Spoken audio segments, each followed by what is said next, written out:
যিশু আপনাকে শয়তানের উপর ক্ষমতা দিয়েছে।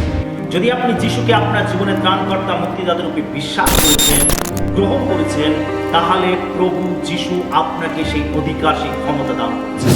লূকা লিখিত সুসমাচার 10:19 যিশু বলছেন, দেখো আমি তোমাদিগকে সর্প ও বৃশ্চিক পদতলে দলিত করিবার এবং সত্য সমস্ত শক্তির উপরে কর্তৃত্ব করিবার ক্ষমতা দিয়েছি, কিছুতেই কোনো মতে তোমাদের হানি করিবে না।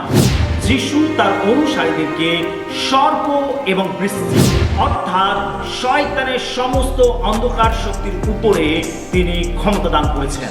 তাই শয়তানকে দেখে এবং তার সমস্ত বাহিনীদেরকে দেখে আপনার ভয় করার কিছু নেই। তার কারণ যিশু শয়তানের উপর তিনি বিজয় লাভ করেছেন। তিনি কালভারি ক্রুশে মৃত্যুবরণ করে শয়তানের মস্তককে তিনি থেতলে দিয়েছেন। সেই জন্য যিশুর নামে আপনি বিজয়ী। আমেন।